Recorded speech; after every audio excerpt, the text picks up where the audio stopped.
And Yeah, so, no, I like tuned out, was doing some work or something like that, and then like tuned back in, and I was like, oh, okay, it's been long enough. We made it. We survived. We made it through the deadline. Right. We still have Mather. Yeah. And then a minute later, the phone just starts blowing up, and I'm like, no. You knew what was happening. Oh, I knew immediately. Yeah. Yeah. Yeah, so just prepare to. It'll be great. It'll be perfect. Yeah, so just prepare to. Y'all motherfuckers don't watch us play throughout the year, to tell you the truth. I'm gonna be real with you, and I don't care if I get fined.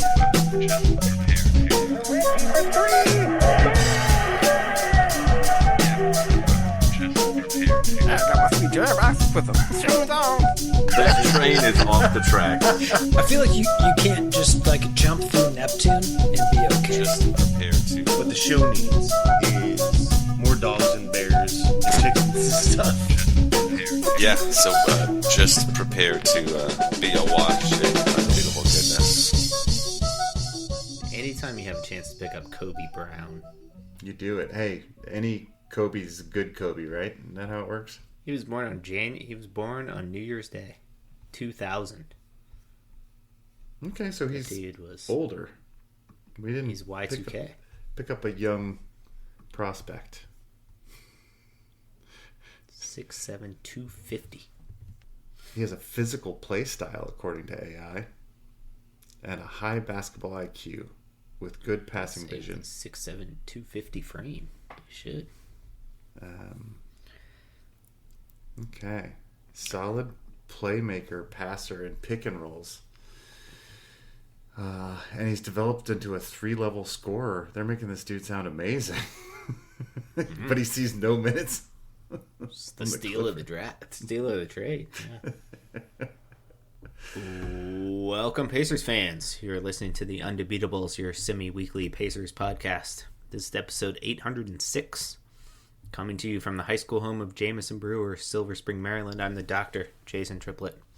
This show, we're going to discuss some of the action that went down at the trade deadline, including, of course, the big Pacers trade. I'll save my opinions for later. Teaser. Joining me to discuss this, the only analyst that had the cojones to talk about this trade, from Asheville, North Carolina. He's our in-house bartender mixing up the drinks and the crappy jingles. It's John Colson. What is up, Pacer Nation? What is up, Jason? Yeah, I was like, I'll take the heat on this one. I'll be stuck in a room with Jason while he freaks out. I drew this short straw. You drew the short straw. Yeah. You're good at caring for people. So Yeah. Well, I really wanted to do this pod. Why we do this pod, or the idea of it, was that we would call and talk to each other anyway about this stuff. So this is a conversation we probably would have. Might as well record it, right? Oh, for sure. We would have definitely had this conversation. Before we start the show, just want to remind listeners that they can support the longest running Pacers podcast by heading over to patreon.com/undebeatables to support our show for as little as $1 per month. So, as Pacer Nation knows quite well, the trade deadline passed on February 5th, and the Pacers were active. They made a big trade, sending Benedict Mathurin, Isaiah Jackson, 2 first-round picks, 1 protected, which we'll get into, and a second-round pick to the Los Angeles Clippers for Ivica Zubac and Kobe Brown, a 6'7", 250-pound, 26-year-old. Was a first-round draft pick, though, back in 2023. Pick number 30. So he's a Draymond Green, sort of right there at the edge. He's a passer, game changer. Draymond Green? Yeah. Okay, great. So, as fans of the show know, Benedict Mathurin was my boy. Was very upset by this trade. I've gone through a gamut of emotions since Thursday. Denial, of course. anger, lots of anger, bargaining, saying, but it, maybe they'll just sign him back as a free agent. Sure. Who knows? It's still time. And then I think I'm missing a stage, and then I think I'm around to acceptance at this point. It's pretty good. But I want to hear your thoughts. Everybody knows what my reaction was to this trade. I want to hear what your thoughts were. I don't know. I mean, I think your specific emotional roller coaster here is useful. I know Matherin was your boy. Isaiah Jackson has been sort of my pet project since we drafted him. Sure, too. yeah. I was convinced that he was, because Carlisle told me that he was the most physically gifted defender that he's ever coached. And I was like, all right, this guy's going to get it figured out.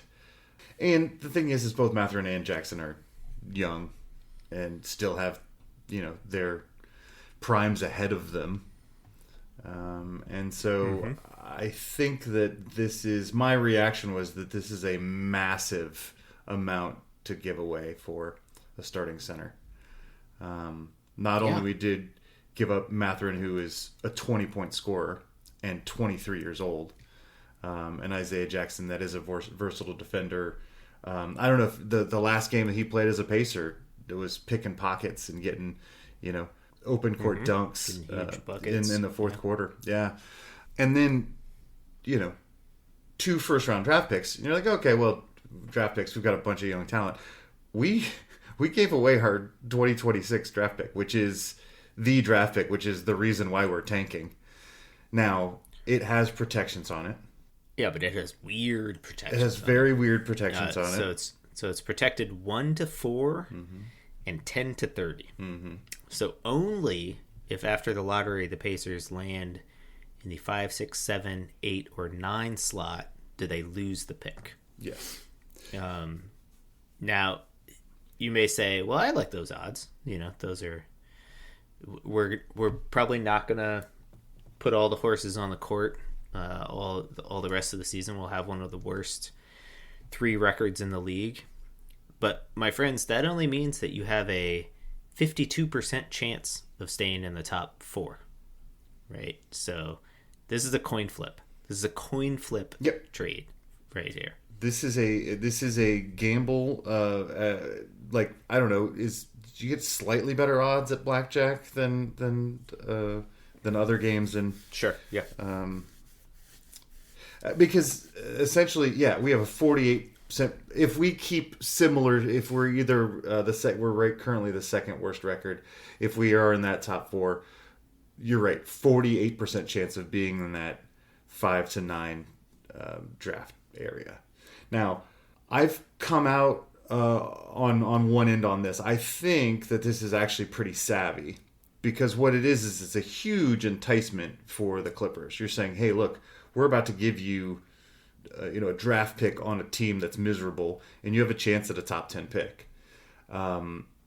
Meanwhile, we get the rights to a top 4 player in a 4-player draft, right? So there are 4 guys that are supposed to be franchise changers, and outside of that, it's just sort of another draft, right? So we're not going to make the mistake of missing out on one of the top 4 guys. Now, here's the other thing that's possible, though.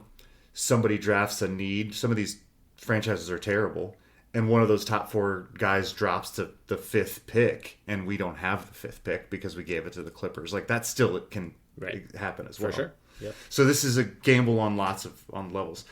But I think also it's a financial gamble too, because I think if you don't get a top 4 pick that's a franchise changer, you're like, hey, we could use a good young player 5 to 9, but do we really need to pay somebody?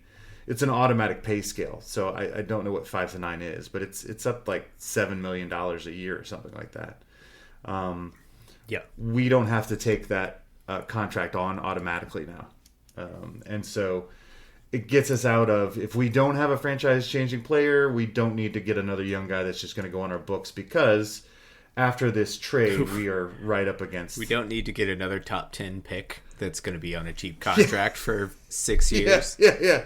Yeah, no, I'm agreeing with you. This is crazy, but I'm trying to figure out what the math was here, because we already are with this trade closer to the tax. Right. So I mean, I That first think apron. the math here all depends on your view of Zubats, right? And so, Zubats is a 28-year-old. For those of you that don't know, 28-year-old center.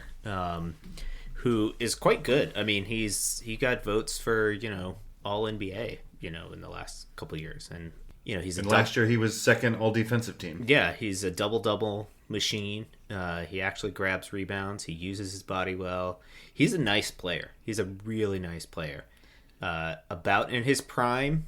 So he's sort of at his apex right now. And so you're buying in. I think he's under contract for 2 more years after this. Yeah, 2 more years after this, at around $20 million a year. So he's 19 this year, 20 and change next year, and then almost 22 in the 27-28 season, which is not a horrible deal, right? And if you think about, Mathurin was a restricted free agent, was probably going to be in that price range as well. So I think financially it's not. I think the math is still the same at some level. To me, this trade is, if the pick conveys, I think it might be an overpay, because the other draft pick in here is the 2029 first round draft pick, and that one is completely unprotected, right? Yep. And this 2026 first round draft pick, even if we keep it this year, then it would convey next year completely unprotected, I think. So, I thought it went to 31, didn't it? No, that's not what I heard, but I could be wrong. Okay.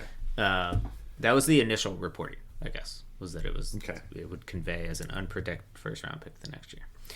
Yeah, I mean, clearly the center position is a position of need on this Pacers team, and locking down one of the top, like you said, 7 big guys in a league that's getting bigger.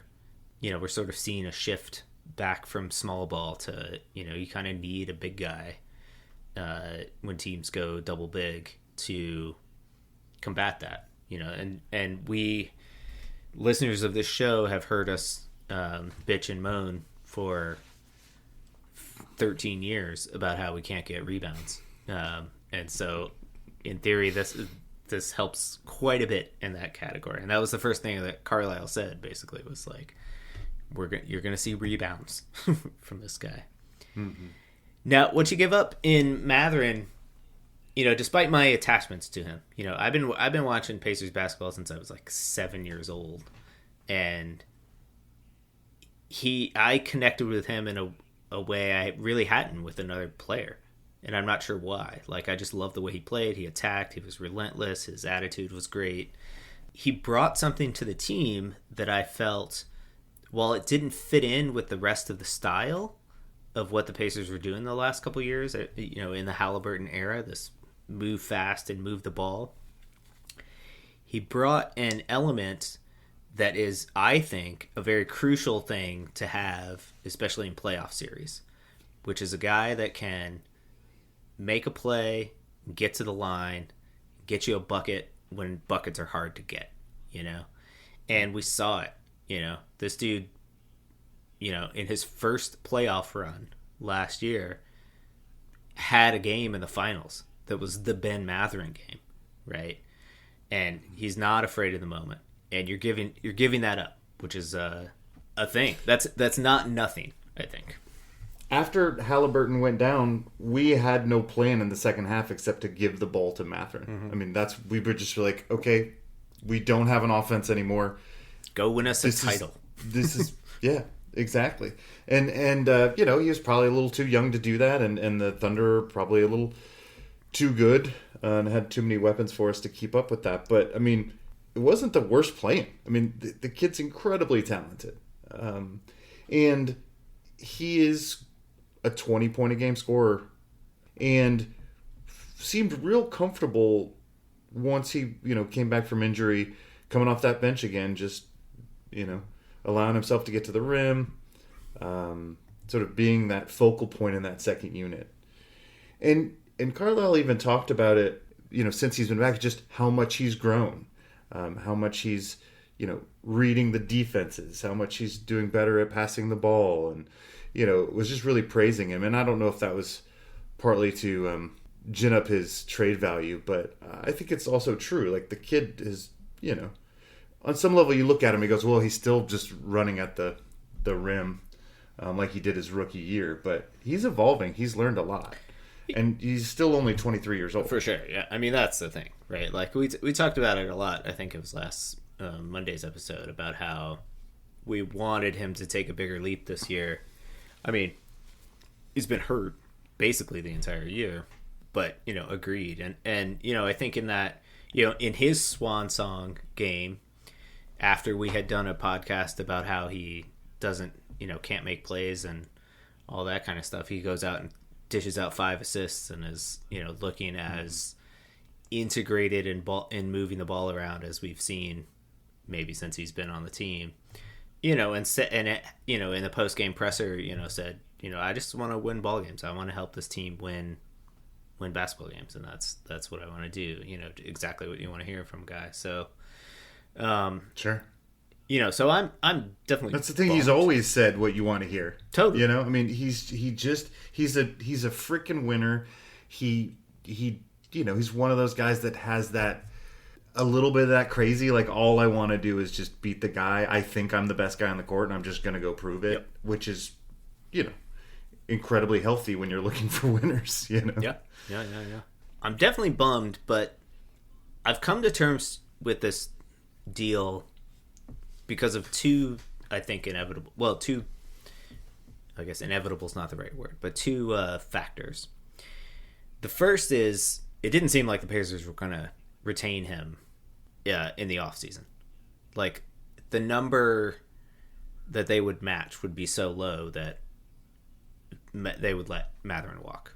And somebody else would sign him. I think he's young enough and clearly prove enough that somebody would give him a contract for, I mean, I guess we'll see next offseason, but in the 20s, I would think. Low 20s, right? For at least a couple few years, right? And it seemed like the Pacers weren't willing to match that. Like, the fact that they didn't even talk extension, before the season started. So he was going to go anyway, so maybe we'll get some assets for him in return. The other thing that gives me solace is the renaissance of Jarris Walker in the last month, basically. So if you look over the last 8 games, Jarris Walker is averaging almost 17 points a game on 53% shooting from the floor and 40% from the range, grabbing you 5.5 rebounds, dishing out 2 assists, also turning it over 2 times, getting a steal and a half, and making decisive plays. Like, it seems like the game is slowing down for him. And he's a different kind of playmaker than Mathurin is, but maybe that scoring is more easily replaced in that second unit than, it would have been a month ago when Jarris Walker would frequently go out and give you 3 points and, like, throw the ball out of bounds 4 times, Yeah. He definitely I agree with you. It makes it easier. Yeah, it does, for sure. And it's Zubats, is a really good player. Well, so he is, and I do think that setting outstanding picks, playing physical interior defense, these are things that we haven't had, and I think Halliburton and all of our guys our offense is based on movement. I think people are going to benefit from that, and a big ass dude that's going to crash the glass and just be in the way. To have a all NBA defense type talent is a huge factor. This for me, and the reason I'm kind of okay with it, because I've gone through lots of emotions. I've long decided that Matherin doesn't really fit on this team. And I agree with you that I love all the things that he brings, but, this is a specific type of team. And Jarris Walker is sort of more fits that mold than a Matherin. And if you're picking between those two guys, this makes sense to me. Right now, Matherin's the better talent, but Walker's the better fit. Not that you had to decide between those two guys, but if you were, that decision makes sense based on what our team is. Jackson had just been signed for 2 years at $7 million a year, which is a very reasonable contract for a backup big man. But he'd kind of lost his minutes to Huff and even Micah Potter. Yep. And so it didn't look like, we had much faith in him going forward. So that makes sense. I think once you make this trade, you realize that your team makes sense again once Halliburton comes back, right? So you've got your 4 starters that went to the finals last year, and then you've got Zubats instead of Turner. And then you've essentially got the same bench that you had that went to the finals, except Matherin. You've got, more Jackson minutes. More Walker minutes. And then you've got a J Huff, another big, goofy white dude coming off the bench and doing stuff. So you kind of have the same guys playing the same roles. Right. And if the dice roll the correct way, you have a potentially franchise play changing talent coming off the bench for you. That's right. So there's guys right now that are, Darren Peterson is a shooting guard, 6'6". Boozer's a power forward. AJ Debinsa is a small forward, and Caleb Wilson is a small forward, power forward. So any one of these guys, fits into that second unit if they're ready. Yeah. Well, no, I mean, I think all 4 of those guys will contribute their rookie season. Like, that's yeah. But maybe they're taking Furphy minutes. Then we'll see. Yeah. Well, Furphy probably will fall out of the starting lineup, I would think, at some point. But yeah, I would think that as well. Now, but what I think has happened here, and I think this is really correct. I mean, it's ballsy, but this is a win now gamble. This is our entire team. Our top 8 guys are all on contracts through 2027-28, including now Zubats. Yeah. So this is your team, and they want this team to go win a title, and that's the plan. And so we gave up on a really talented young kid, not even in his prime, not even close to his prime, in Benedict Matherin, for a chance to win now. So we've got a 2-year window to go win to make this thing work. So I agree with that, and of course you're in win now mode when you just came off a finals appearance. But win next year, but now you know what I mean. Right. Yeah. Not this year. But do you have concerns about the fact that one of the things that worked really well was the Halliburton Turner pick and roll, right? It's one of the most effective plays in the game. Mm-hmm. And Zubats can run pick and roll too, but he runs pick and roll, and Turner was more of a pick and pop kind of guy. I don't know what Zubats shoots from 3. I don't think it's very good. No, he's not a 3-point shooter. Does that change in spacing? Is that going to be a major concern for us? Or is that a wrinkle that Carlisle is a genius and he'll figure it out? Yeah, no, our offense is going to have to change because our personnel has changed. The pick and pop of Miles Turner and Halliburton was devastating. As long as Miles Turner was hitting his threes, Right. I think Zubats shoots like 65% from the floor or something because he's big and is dunking a lot.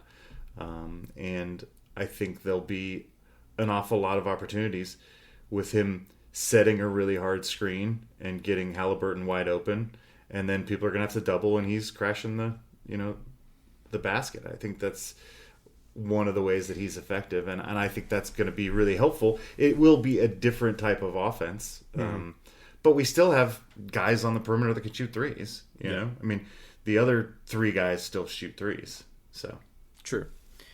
It's not a 5 out anymore. You know, now it's 4 and 1. And in a way, you know, I was talking earlier about how Matherin is one of the big values of his is in a game where it's hard to get buckets, he can manufacture points, right? And in some ways, it's a little bit different, but if you can get him the ball in the post, down low, Zubats can manufacture buckets and points because he's so efficient down there. Just a gigantic dude. I mean, it's like, you know. Yeah, he's just a big dude who knows how to play basketball and how to get himself in position. Exactly. Yeah. So, yeah. I was how to box out and things like that. Right. Yeah. And use his big butt. So there were several other moves at the deadline. One of which was sort of not parallel, but a player that, you know, if we're looking at fives, and we know that that's a position of need, the other guy that moved was Jaren Jackson Jr., who is more in the mold of a Miles Turner. Why do you think the Pacers didn't, or maybe they tried and the Grizzlies weren't going for this package or a similar package for Jaren Jackson Jr.? Or is it contracts thing? Like we couldn't match the contracts? I mean, I know Jackson that we Jr. were makes significantly more, for sure. Yeah. Yeah, I mean, that's the thing. I mean, as much as $20 million a year for your fifth guy in your starting lineup seems like an awful lot of money, it's apparently everybody's saying it's a reasonable contract, and on some level it is. We gave up an awful lot of money or a lot of value for this guy in the sense that I didn't think it was such a great contract that it's worth giving up all these things for. You know, he's still $20 million a year. And I get that giving Matherin $20 million and still having Jackson at 7, and if you do the math, this saves us money. But this year, we actually don't save money. We're paying an extra $3 million. If you tried to make this happen with a Jaren Jackson or an Anthony Davis, who's also traded for less capital, honestly. He went for 2 first-round draft picks, but both at the end of the lottery. You know, they're not going to get a 5 to 10 pick for Anthony Davis, right? Which is wild. So, but they're just bigger contracts. Jaren Jackson Jr., look, he's not a great rebounder, right? I mean, yeah, he can score, he can shoot threes like Miles Turner did, but you know, you're still getting 4 or 5 rebounds from him, just like you were Miles Turner. So, I don't know. Maybe it fits the mold, but it doesn't solve the inherent problem that we've had. Sure. Yeah. I guess it was just as I was asking the question about style of play, it was, you know, sure. Like clearly we had the style of play that got us to within you know, 3/4 of the finals, you know, of a game 7 of the finals or whatever. Yeah. So, seems successful. So might want to try to replicate it. Sure. But I do think that there's something to be said about, you know, this, you know, having size, you know, in a conference where, you know, now Detroit Pistons are like, you know, the number 1 seed in the East right now. They're going to be a force to be dealt with over the next few years. Jalen Duren's a big part of that, you know, and he just would eat Miles Turner's lunch, you know, and eats Jay Huff's lunch for sure. And you got the big cat in New York, and Embiid, of course, always just eats us alive and stuff like that. So there is a good argument for having a player like this on your roster for sure. Having size. Well, and, you know, we've been playing a lot of this season recently, playing small ball, starting Walker and or Furphy, and experimenting with, you know, run and gun small ball style. It's really nice to have flexibility and do both things. For a long time, the league went totally small, and now it's gotten back where it's, size is important again. Sure. With Jokic and Şengün, and you're right, Embiid and all these guys. The most dominant players in the league are big again, and so I think having a chance to be whatever we need to be is a really good thing. And make no mistake, Zubats is a very good player and has been very healthy throughout his career. Right now he's out with a sprained ankle and a brand new baby. Carlisle's like, I don't know, something's, that sprained ankle seems pretty rough. It might be a while till he gets back. We want to make sure he's healthy, because, sure, yeah. It may be a while till we see Zubats' debut as a Pacer. Sure. But, we're not in any hurry to win games, especially now that we've given up our 5th through 9th, pick. For sure. Other deals at the deadline. This is one of the most active trade deadlines in a while. I think I heard it's like 83 players moved over the course of the deadline. Any other moves that were like sort of have you scratching your head or were like, oh, that was shrewd? Well, like I said, I was amazed by Anthony Davis going to the Wizards just because he didn't go for much. And I think the Mavs were just ready to get rid of him and move on. Sure, yeah. And so really smart underpay by the Wizards. Yep. Now, can Davis stay healthy? I don't know. He's now paired with Trae Young and, who they also trade for earlier in the year. Young's not known for his defense, so you almost need a defensive player of the year type player to help him out. It's an interesting pairing and could work if either of them can stay on the floor. But the Wizards are trying to be relevant, and that's cool. That's been a long time since they've been trying to be relevant. Good for on sure. them. Yeah. Again, next year. They're trying to be relevant next year. Right, yeah. Trae Young still hasn't played for them yet. James Harden goes to Cleveland, which I think was a wild trade. Yes. Garland has been absent for a lot of the season, in and out with injuries, and as we always say, availability is the best ability. Harden always plays, and so he will be paired with Spida Mitchell and see if they can get out of the second round of the playoffs. I mean, they have a chance this year to get out of the second round because the Pacers aren't going to be in the playoffs. That's right. the only reason. Sure.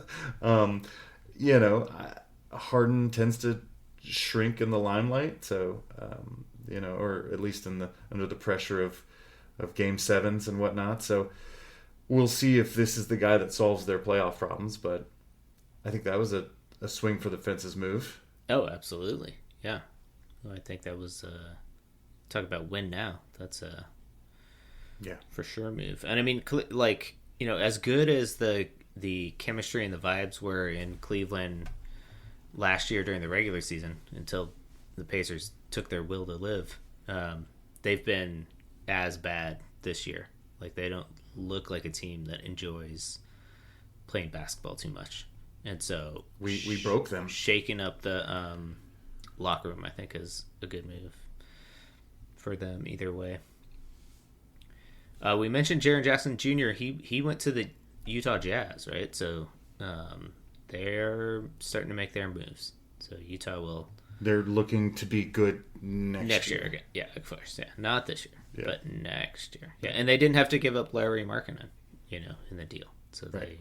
Or Walker Kessler. Right. They're Or a big Ace man that Bailey everybody or- wanted. too many draft Right, or picks. Ace Bailey. They're suddenly pretty interesting, honestly. Yeah, and Keontae George. Yeah, he's Next the league year. this year. Yeah. Yeah. Exactly. Yeah. Jackson Jr. is probably definitely going to have an ankle to deal with at some point. Oh yeah, they got a sore hammy for sure. Yep. I thought two of the best moves for a playoff push were the Knicks got Alvarado from the Pelicans. Yep. Just a real tough nosed defender shooter great guy you want in the trenches in a playoff run. And then Minnesota got Ayo Desumo. Same thing, just a gifted. There was actually some even talk of the Pacers getting him because he would fit in our style, which is he moves the ball, he moves himself, and he plays really tough defense. So, he's now will probably be finishing games in Minnesota. I don't know if he's going to start for them, but he's probably going to finish a lot of these games. So, yeah. both of those moves are really helpful to these teams going into the playoffs. I think less splashier moves than Harden, but probably going to pay bigger dividends. Oh, for sure. Yeah. Minnesota needs another ball handler in the worst way. So, especially after they shipped out Mike Conley Jr. The other move I thought that was sneaky good was the Celtics trading Anthony Simons for Nikola Vucevic. Sort of that was a you're right. two birds in one stone situation. Simons has been playing well for them, but without a doubt, gets them under one of the aprons, the first apron, I think. Second apron, and maybe, solves they had front court depth issues for sure. And that's a team that's their guys have been playing well, but just they're unproven. And Vucevic freaking plays. Sure, yeah. And I mean, if Tatum comes back, that's a pretty nice other piece to have. Very active deadline. Shout out Ben Matherin. I'm gonna miss watching you on a nearly nightly basis, and look forward to seeing him destroy the league. He's going to be very good.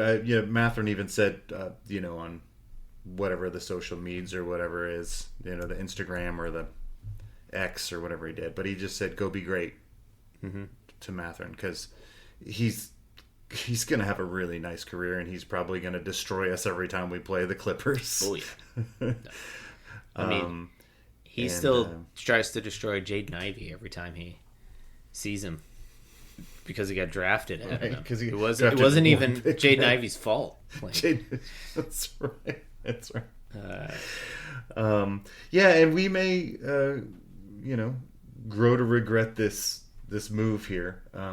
But for the team right now, financially, it made sense. We weren't gonna, give Matherin a ton of money, and if somebody else out there did, we wouldn't necessarily match it, and he was going to walk away.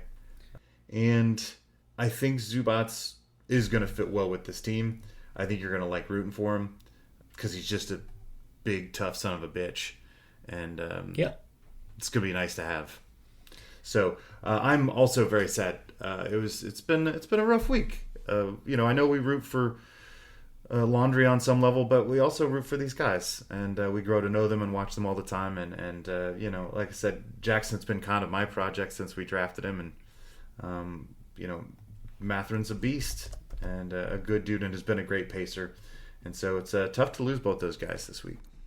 And you're right, Jason. We better get a top 4 pick, or otherwise, this is this will be totally effed. Every Pacer fan will just be sweating bullets whenever the day the draft lottery happens. May 10th. May 10th? Is that right? Yes. Also, they know already? That's the night of the draft don't they lottery. do it based on playoff schedule? They have not. They don't have a draft day yet. It was sometime in June, but draft lottery day is May 10th. Wait. Oh yeah, you're right. May 10th. Yeah, draft lottery day. Oh yeah. So you'll know your position May 10th. Oh god. Also, Jason, I did look up the trade. If it does not convey, if it does move to 2031. 2031. Yeah. Not 2027. So we currently gave them this coming year's first round draft pick and the 29 first round draft pick. If the 26 does not convey, it moves to the 31, but it will be completely unprotected. Oh, okay. Interesting. Yeah, and if they get a top 10 pick best out of case it, scenario, it's a big overpay. Big overpay. we gave 2 unprotected first-round draft picks. And Ben Mathen and Isaiah Jackson for Ivica Zubats.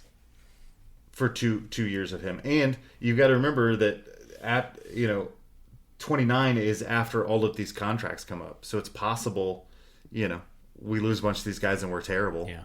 And we get a good draft pick and it's not ours. So, I mean, there's a lot of time between now and then. Sure. There's ways to get draft picks back and all that.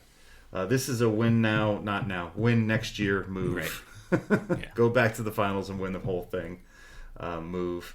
And, hopefully we'll get to see Zubats here in the next month or so and see how he looks. Yep.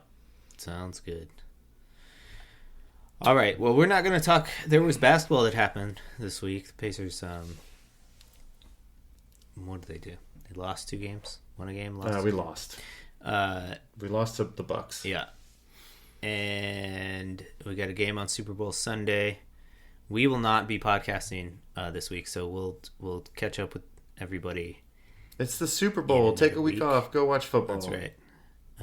But until then, if you have, opinions, insights, nuggets of wisdom that would make us feel better about this trade, you can send them to us on Twitter. We are at Undebeatables. We're on Facebook.com/TheUndebeatables. You could email us, shout out at TheUndebeatables.com. There's a website, TheUndebeatables.com, with a contact form there as well. If you want to be anonymous and not be the target of any rage, I might send your way if you disparage Ben Mathen in any way. And while you're there, hop over and get a Schmedium t-shirt. For the architect, Donnie Walsh. For Pacers' first couple, Nancy and Bobby Sickleonard. And for Benedict Mathen and Isaiah Jackson. Turn out the lights. The party's over. Miss you guys. Yeah, gonna miss you. So I got a question for you. So Pacers are coming to town in 2 weeks. I'm gonna go to the game. Okay. Yep. Typically, I would wear my Mathen jersey. Okay. Do I still wear my Mathen jersey? Or is that like this guy's doesn't know what's going on situation? Or because it's not like I... No. Yeah, like I'm like, oh, this guy's nothing to me anymore. He's on a different team. But yeah, I don't know. Do I need to get another jersey between now and then? What's going on? No, I think you wear the Mathen jersey. I think, people still wear, a Reggie Miller jersey. Sure. The Reggie Miller jerseys. That stuff still happens. I think if you've got a favorite Pacer and you bought his jersey, I think you can wear that in perpetuity. Yeah, I agree. I'm not gonna give the jersey away or anything like that. Right. Will it make Zubats feel bad? Right. Exactly. Yeah. Is it just too soon? Next year, I think it's fine. Whatever. But yeah, sure. 2 weeks after, it's just me saying what did you broke my What heart. did you guys do? Well, they probably need to think about what they did. That's true. That's right.